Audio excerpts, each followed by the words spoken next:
Before you start investing, you need to understand that cybersecurity is a part of your personal finance.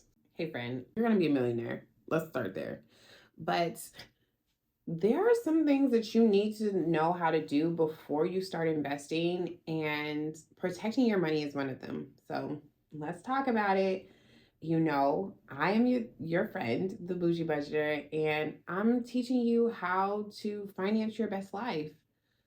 So let's get into it. And I want to know, how are you protecting your money? And I want to know this because we, as a people, as a society, do everything online. Everything is virtual. Everything is from a click of a button, from an app. Shout out to those old Mac commercials or the old iPhone commercials. Like, oh, there's an app for that. There absolutely is always an app for that. But here's the thing, for every app, there is a hacker. And we don't talk about cybersecurity as a part of personal finance, which is crazy. That is literally, I think, one of the worst things that I've seen is people will talk about money and barely talk about identity theft, and almost never talk about cybersecurity. But before you start investing, you need to understand that cybersecurity is a part of your personal finance. Let's get into, some ways that I want you to start thinking about or protecting your money. The first thing is a password manager.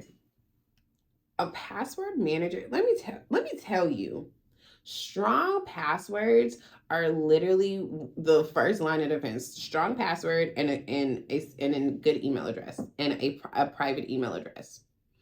So I love password managers. There are a couple that I do recommend. So LastPass is really cool. LastPass, what's the other one? One Password is good, and the other one is like bit something. But LastPass and One Password are like some of the top two that are really just encompassed in there. I don't use Google Passwords. I don't use Apple. I think that there needs to be some type of separation, and having Google or Apple have access to all of my shit just doesn't make sense. So I use LastPass. I love LastPass, and LastPass is cool because it has a free option, and then it has a paid option. I use the paid one just because I can organize it, and it makes my passwords for me. When I share my Hulu password with my family, they're always laughing because they're like, "What password is this?" I don't think of passwords anymore. I just have them populated by my LastPass, and then it automatically comes up. It says like, "Do you want to save this?" And I save it. And they have what are those things called? A clip, a plug-in. They have a they have a plug-in, and that is how you save, like how you save your passwords, and then populate your own passwords for you. A strong password is literally your first line of defense. And the other thing is having a private email. I'm gonna say this once, I'm gonna say this twice, and I'm gonna say this till I'm blue in the face. If your password for your TikTok, for your Facebook, I don't know how old you are, if you still going on Facebook, if you got a Tumblr, if your social media password or social media email address is the same as the email address that you use for your banking, you are tripping and you are leaving yourself open. Okay, let me tell you. So I got scammed. I got scammed for $400 out of my Chime account. I was super pissed. Super pissed because I was not even paying attention. I was out. I was going to the liquor store with my homegirl because it was Friday, minding my business. This was back when your girl was still drinking. I stopped drinking. So this person calls my phone, and I'm not even paying attention. They took the number that I had on my Bougie Budgeter account, and which is not my, it's a Google voice number, because I don't, obviously I'm not going to put my my actual phone number out on a public forum, so it's a Google voice number. And I'm just like tripping. I have a Chime account, so I get this message and it's like, oh, like somebody in Florida is trying to swipe your card for like $500 or whatever, but I didn't see that. I got the call first, and it was like, when you have the Google Voice, they're like, "Oh, call from," and I was like, "Okay, whatever." Hang up, like, and then they called back, and I was like, "Okay, well, obviously somebody's trying to get to me, so let me answer the phone call." So I answered the phone call.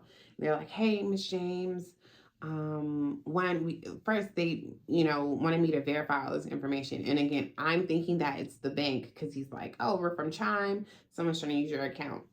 So I'm like, fuck, let's do it.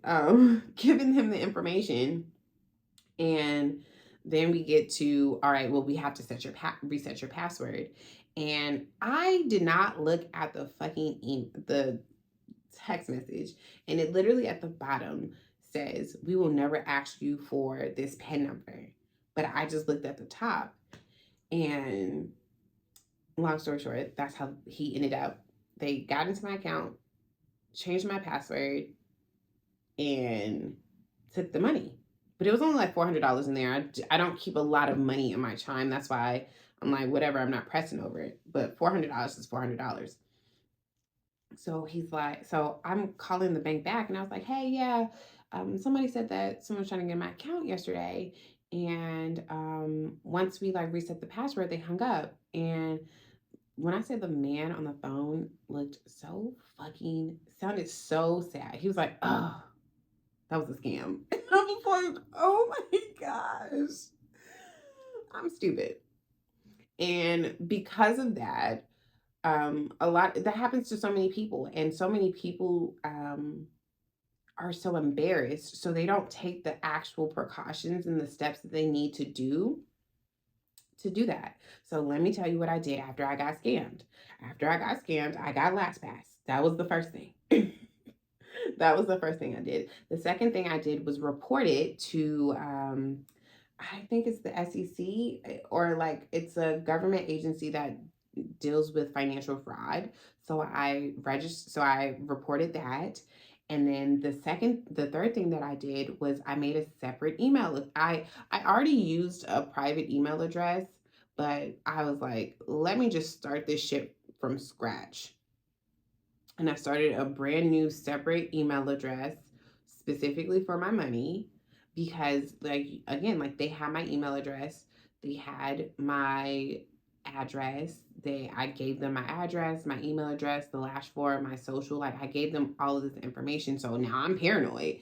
I'm like, okay, well, not only did they get the $400, but they got all this information that they could probably use for other aspects. I also went and made sure that each one of my accounts had two-factor authentication on it. So every one of my accounts requires it, a phone number and everything. I went back and removed my email address and my phone number from my personal email address and my personal phone number from any of the social media sites that I use. So I don't use the two-factor authentication to confirm with my personal phone number. It's either going to be a Google Voice or it's going to be email.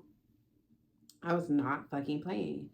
And that experience taught me a lot. And it more so taught me about how easy it is for somebody to get tricked. Again, like I said, it was Friday. I was at the liquor store. I wasn't paying attention. And it also showed me that there's not enough resources for people to understand what they need to do to protect their money so it doesn't happen to them, or what they should be doing after they got scammed. So I want you to learn from this.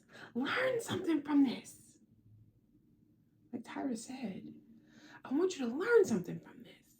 And if you don't take anything away from it, just at least strong password, strong private email address, and two-factor authentication on everything. Having those extra things. And then the other thing that I did or the other thing that I do for two-factor authentication is actually use the LastPass app. So there's two apps that I've used, LastPass or Authy, and those are two authentication apps that you can use for your two-factor authentication. But instead of them like texting you like here's the codes refresh for these the codes refresh every like 30 seconds. So it's highly protected. One thing that I will say, when if you are considering using LastPass, write down your private, like your master password. Write it down somewhere where you know you'll always be able to find it, because if you lose it, you're gonna be pissed because you're gonna have to change everything. But that's what I have to say. That's what I want to have to say, and that's the food for thought for today. I want you to think about how you're protecting your dollars, and think about cybersecurity as a financial issue just as much as it is an identity issue, because someone's stealing your identity, someone's stealing your finances, and that type of sensitive information doesn't just mean like $400 is very minuscule in the grand scheme of things, because they could have opened accounts in my name. They had enough information. The only thing they didn't have is the full social. I don't ever give my full social out over the phone. I will never do that. Last four only if you're asking for a full social, for fucking what? So they take your social and open shit up in your name, and then you're finding out 2-3 months later that your your credit score has gone to shit, and you can't rent a new apartment, or you can't move for your new job because you can't do anything. Or even worse, some jobs do check your credit score. If you are in the government and you're trying to get a clearance, they will check your credit score, and if you don't have that, or if someone has stolen your identity and you didn't know, that all is an issue for you. The scammer don't give a fuck. The scammer got their money and they're gone. They got what they needed and they're gone. So it's up to you to be vigilant and protect yourself and your dollars. So let me know, how are you protecting your money, and what new things have you learned today? Shoot me a message. What new things have you learned today to better protect your dollars? And I will see you in the next one. Bye.